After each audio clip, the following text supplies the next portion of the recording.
Hola, muy buenas a todos y bienvenidos a Let's Roy.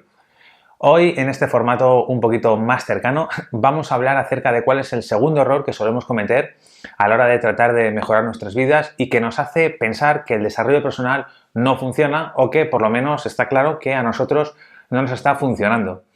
Es un problema de enfoque nuestro y si lo solucionamos podemos sacarle provecho a prácticamente cualquier cosa. Os dejo por aquí el otro vídeo que hice hace un par de semanas. Son complementarios, no hace falta que lo veáis, pero bueno, son las dos cosas que en mi experiencia son más importantes y si sabemos un poquito por dónde van los tiros, casi seguro que va a estar relacionado o con el primer vídeo o con este. Bien, esto es algo que no se suele leer en los libros de desarrollo personal. Yo no sé si lo he leído en algún sitio o se me ha ocurrido, porque ya llega un momento en que ya no sé las cosas de dónde vienen, si se me ocurren a mí o las he leído en algún lado, a lo mejor lo he leído. Y es que el desarrollo personal o muchas veces las cosas que leemos acerca de cómo mejorar nuestra vida en este aspecto, ¿no? Cómo hacer amigos o cómo ser más extrovertido, cómo cambiar un hábito, pues no es una ciencia exacta. El autor no te va a decir eso porque poco más que si no te está diciendo que a saber si lo que te va a contar sirve para algo o no. Pero el hecho de que a él le haya funcionado no significa que te vaya a funcionar a ti. Y esto es muy importante tenerlo en cuenta porque cuando las cosas fallan, si tú le echas la culpa a lo que estás haciendo, te puedes equivocar, puedes pensar que es que no sirve de nada. Pero el problema no es que no sirva, sino que a lo mejor hay que darle un reenfoque. Hay muchos motivos por los cuales esto puede pasar. Por ejemplo, cuando un autor te explica lo que tú tienes que hacer, puedes no entenderlo. Es decir, puede que esté bien explicado, pero puede que tú te formes una paranoia en tu cabeza acerca de cómo tienes que hacer las cosas. Hay gente que se raya muchísimo la cabeza. O sea, te dicen, ve aquí, ve de aquí a aquí, en línea recta. Y la gente se emparanoia mucho. Ya, pero ¿cómo? Pero no sé qué, no sé cuánto. Y al final, pues no acabas haciendo lo que te están diciendo que tienes que hacer. El problema puede estar ahí. El problema también puede ser que el libro no lo explique bien. A lo mejor el método es bueno, pero no está bien explicado. Y por lo tanto es fácil no entenderlo bien. Pero lo que suele pasar muchas veces es que tú lo entiendes, porque el libro te lo explica bien, pero no te funciona. ¿Por qué? Porque lo que le funciona a él no necesariamente tiene que funcionar a ti. Normalmente va a haber una parte de eso que tú estás intentando implementar que le funciona a todo el mundo. Pero digamos que hay un par de piezas del puzzle que no encajan, pero porque a él sí le encajan y a ti no, y hasta que tú no sepas cómo solventar eso, no vas a hacer que todo el conjunto tenga un sentido y te funcione. Por eso yo hablo tanto del ensayo-error, pero no del ensayo-error porque tengas que repetir lo mismo una y otra vez hasta que te salga bien, sino porque tienes que comprobar que lo que estás haciendo, aunque bien hecho no te funciona, cambiarlo, reajustarlo un poquito y luego volver a probar. No se trata de que tú vayas a fallar muchas veces lo mismo hasta que lo consigas, sino de que a lo mejor haces bien lo que tienes que hacer, pero no te funciona. A veces también puedes fallar porque no lo haces bien, pero a veces sí que lo haces bien y no te funciona. La gente es muy diferente entre sí. Tendemos a pensar que, a ver, nos parecemos en muchas cosas y no somos tan especiales como nos creemos, pero luego nuestras cabezas funcionan de manera totalmente diferente. Y no es tan fácil como decir a una persona, no, sigue este método, digo ya, pero por ese camino pueden salir mal 1000 cosas que tú ni siquiera vas a saber, que a lo mejor ni siquiera la persona sabe, porque algunas de ellas suceden de manera subconsciente y que es un trabajo de autoconocimiento. Por eso se dice que el desarrollo personal es un trabajo de autoconocimiento, porque muchas de las cosas que te van a pasar no sabes ni por qué te van a pasar. Y vas a tener que empezar a pensar y decir, bueno, pero ¿qué pasa? Que este método que era tan bueno. Hay mucha gente, por ejemplo, a mí no me gusta hacer listas. A mí no me gusta escribir en papel. Y hay muchísimos métodos que son en plan de coges un folio y te pones a escribir. A mí en el momento en que yo leo eso, a mí me echa para atrás. Y no digo que no funcione, digo que a mí no me gusta. Y entonces, ¿qué se supone que es lo que tengo que hacer? Aunque no me guste hacerlo, ¿qué adherencia tiene eso? Es decir, ¿qué capacidad tiene para ser sostenible en el tiempo si ya de entrada no me gusta lo que estoy escuchando? Hay veces que sí, que a lo mejor tienes que ceder un poco y decir, a ver, bueno, ¿qué quiero mejorar realmente? Pues tengo que hacer esto que no me gusta. Pero muchas veces es sencillamente encontrar la manera de que sea mucho más adaptable. Yo, por ejemplo, tengo buena memoria y a mí me gusta más, bueno, tengo buena memoria para lo que me interesa, y a mí me gusta más pensar. Entonces, cuando tengo que hacer una lista de algo, prefiero hacerla en mi cabeza. Y a mí me va bien así. A veces digo, esto no me voy a acordar. Y entonces ahí sí que es más conveniente el ponerlo sobre un folio. Pero si no te funciona ponerlo sobre un folio porque no te resulta cómodo, pues no lo hagas. Prueba con otra cosa diferente. Es decir, en la forma de proceder puede estar el error, puede estar eso que a ti no te funciona, pero también puede ser en el propio proceder e incluso en el propio método, en el que a lo mejor tú puedes rescatar algo, pero en general el método en sí pues no es para ti. Hay mucha gente a la que le funciona, ¿cómo decirlo?, el darle sentido a las cosas, el que te lo expliquen. Por ejemplo, ¿cómo decirlo? Hay mucha gente a la que le puede molestar la actitud de su jefe y tú te sientas con él y le dices, ¿por qué te molesta la actitud de tu jefe? Pues por esto, por esto, por esto, por esto. Y tratas de darle un trasfondo al propio jefe. Bueno, pero tú imagínate que tu jefe tiene una vida. Tú imagínate que tu jefe no está solo ahí para darte voces, imagínate que es una persona, imagínate que tiene una vida, imagínate que tiene unos problemas, tú sabes si tu jefe tiene algún problema de salud, tú sabes si tu jefe tiene algún problema en casa. Es decir, tratas un poquito de contextualizar eso malo que hace tu jefe o que tú consideras malo. Esto es como cuando en una película el malo es malo porque sí o tiene motivaciones para ser malo. Cuando un malo tiene motivaciones para ser malo, tú puedes empatizar con él. Y aunque tú sabes que es el malo, te puede llegar a molar el malo. Bueno, pues esto es una estrategia que es muy válida y que funciona muy bien con algunas personas, que tú se lo explicas y a lo mejor dices, bueno, mi jefe sigue siendo un cabrón, pero a lo mejor tiene motivos para serlo. Entonces, de alguna manera te ayuda a no odiarle tanto. Incluso después hay gente a la que le resulta muy fácil el llegar rápidamente a compadecerte de esa persona o sea, pasar del odio a la compasión. Que luego no significa que tú le vayas a ayudar. Le puedes ayudar o lo puedes intentar, o a lo mejor es una persona totalmente inaccesible. Pero de alguna manera te ayuda a gestionar tu emoción negativa hacia esa persona, que al final pues te mantiene cabreado y que no te aporta absolutamente nada. Pero luego yo me he encontrado con gente a la que esto no le funciona, no le sirve para nada. Yo no sé, no tengo conocimientos para saber cuál es el problema, si es que es un problema de empatía, porque yo me he encontrado con personas que tienen bastante empatía y aún así esta técnica no les funciona. No son capaces de cambiar esa emoción por la otra. Pero la técnica es válida. Entonces, si tú en un libro o en un vídeo tal te la explican, la aplicas y no te funciona, plantéate si es porque la estás aplicando mal, porque no la has entendido bien, si es porque hay alguna cosita que está fallando y que a lo mejor la tienes que reconducir, algo en lo que tú no te sientas cómodo, como lo de los folios que hablábamos, o si es que directamente la propia técnica tú crees que la estás aplicando bien, pero tú crees que no es para ti, como el último ejemplo que he puesto. Porque si es eso lo que está pasando, hay 1000 técnicas. Tienes que probar otra cosa.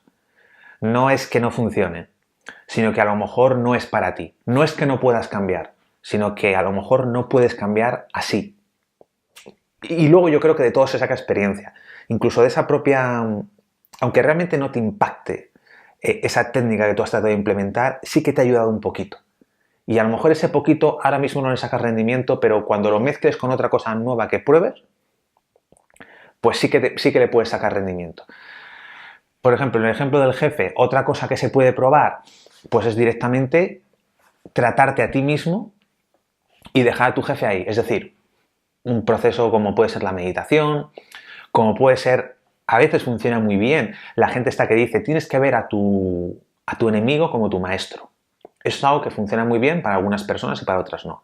Es decir, cada vez que algo te moleste, esa molestia es un reflejo de una de tus carencias, algo que no funciona en ti, algo en lo que eres débil, ¿no? O sea, cada vez que alguien tira de la cadena y la cadena cruje, eso es un síntoma de dónde está el eslabón más débil.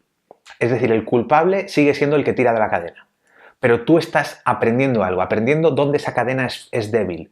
¿Y para qué? Para ir a fortalecerla. Entonces, de alguna manera, tú estás agradecido con tu enemigo porque te está dejando ver tus debilidades.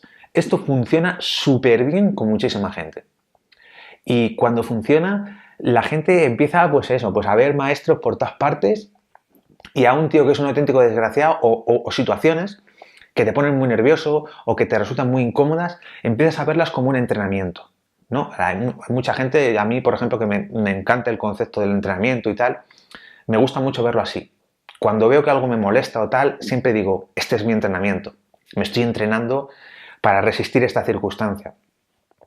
Y bueno, hay gente a la que no le va.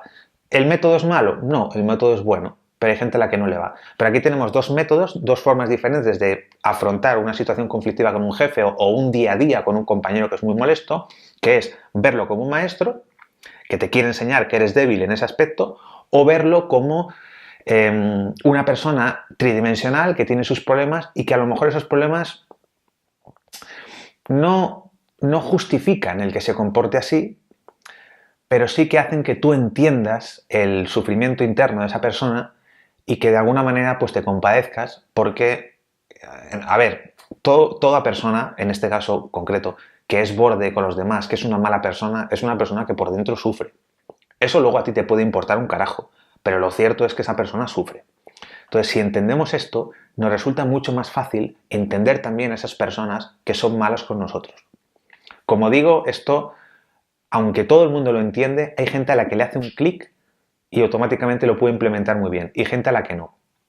Esto pasa con todos los métodos para cambiar cosas en tu vida relacionadas con el desarrollo personal, que no funcionan sí o sí, que funcionan dependiendo de la persona y dependiendo de los pequeños reajustes que le hagas a ese sistema.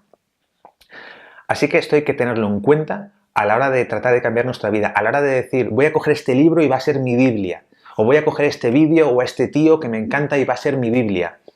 A lo mejor ese tío te sirve muy bien para cambiar unas cosas y para cambiar otras no. Casi todas las personas que tratan de ayudar a los demás a cambiar sus vidas tienen una misma línea de trabajo, que va en función de cómo ellos ven la vida. Al final, si eres honesto, vas a predicar con el ejemplo y de alguna manera todas tus enseñanzas van a ir orientadas en la misma línea, ¿no? Yo, por ejemplo, casi todo lo que digo, por supuesto yo no me quiero poner a la altura de ningún autor ni nada porque yo soy una persona que aprende, pero bueno, según voy aprendiendo y me voy formando en mi propia versión de cómo es la vida y de cómo es este proceso de cambiar y de tratar de ser mejor, siempre me gusta reposar mucha responsabilidad en el individuo. Yo trato de meter mucha responsabilidad en mí y trato de reflejar eso en los vídeos. ¿Por qué? Porque considero que la responsabilidad es poder. Es decir, esto es como Spider-Man. Todo gran poder conlleva una gran responsabilidad, pero toda gran responsabilidad conlleva un gran poder. ¿Por qué? Porque cuando tú eres responsable de lo que te está pasando, es cuando tienes el poder para cambiarlo. Si el responsable es otra persona, pues el poder está en esa otra persona. Entonces, todas mis enseñanzas van en esa línea. Si tú con esta idea no comulgas, es muy difícil que yo te pueda ayudar. Es a lo que quiero llegar. Es decir, yo te puedo escribir un libro y puede vender miles de copias ese libro y tú te lo puedes leer porque va recomendado por un montón de gente y que no te diga nada, que no te sirva. A lo mejor te gusta, las ideas son buenas, pero cuando tú quieres implementarlo no funciona porque a nivel subconsciente tú no crees que tú seas responsable de lo que te pasa. Tú crees que los responsables son otros. Y da igual que eso sea verdad o mentira, porque al final lo que va a ser verdad es lo que tú creas. Entonces, estás tratando de implementar una cosa que te está diciendo lo contrario a cómo tú quieres ver el mundo. Y eso es problemático. Por supuesto, creo que hay que ver el mundo de una manera práctica, o sea, no de una manera en plan de, no, esta es mi manera y ya está, porque a lo mejor esa manera pues es una castaña y lo único que hace es amargarte la vida. Pero bueno, también es cierto que hay que amoldarse de forma lógica a cómo uno le gustaría ver el mundo. O sea, tienes que buscar una cosa práctica, pero que te guste, quiero decir. O sea, es como los hobbies. Hay que buscar hobbies que sean sanos, pero hobbies que te gusten. No hobbies que te aburran, que por muy sanos que sean, no te gusten, ¿no? Pues esto es igual. Tienes que encontrar una filosofía que tú digas, quiero creer en esto. No que digas, puedo creer en esto. No, sino que quieras, que te guste. Y cuando la encuentres, ahí encontrarás el método que seguramente te va a funcionar, el método que no va a tener resistencia por tu parte. A lo mejor hay que reajustar alguna cosita, pero ese método sí te va a funcionar. Pero cualquier método, cualquier libro, cualquier gurú no te va a poder ayudar 100%. O sea, eso es muy personal y aunque esto no se dice, esto es así y yo lo he experimentado y hay que reconocerlo para que cuando te encuentres con una situación en la que tú digas esto no me está valiendo, tú sepas que el problema no eres tú, que el problema pueden ser muchas cosas pero que no eres tú, no es que tú no puedas cambiar, que sea imposible o que no funcione, que esto es mentira, que son los padres. No. Eso hay que quitárselo de la cabeza, porque esa idea es muy limitante. Esa idea ya es como en plan de, bueno, pues nada, pues me abandono ya a la locura, ¿no? No, no. O sea, hay que ser más reduccionista y en este sentido pensar que el problema no está aquí, sino que está aquí. Es pequeñito, lo podemos trabajar. Puede ser el método, puede ser yo, puede ser mi comprensión de lo que estoy haciendo, ¿vale? Bien, pues hemos llegado al fin del vídeo, es lo que quería explicaros. Como veis es fácil de entender, pero tiene sus matices y normalmente tendemos a ser muy negativos y muy destructivos y cuando algo no funciona es como en plan de esto es una mierda, es que no puede ser. Y no, es más sutil. A lo mejor el problema es mucho más sutil y si lo solventamos podremos mejorar y podremos cambiar nuestra vida. Pero siempre con el método adecuado y el método adecuado es el método que te funciona. O sea, no es este método, no. El método adecuado es el que te funciona. Y para saber cuál es el que te funciona tienes que saber quién eres, cómo eres y ir probando poquito a poco. Bien, pues espero que os haya gustado este vídeo, espero que os haya aclarado un poquito la idea. Este vídeo complementa al anterior, con esto zanjamos los errores básicos y más importantes que solemos cometer a la hora de intentar cambiar nuestra vida y os prometo que si los tenéis en cuenta a la hora de mejorar cualquier aspecto de vuestra existencia, tendréis muchísimo más éxito en todo aquello que hagáis. Muchas gracias por llegar hasta aquí, muchas gracias por ver el vídeo y nos vemos en el siguiente. Un saludo.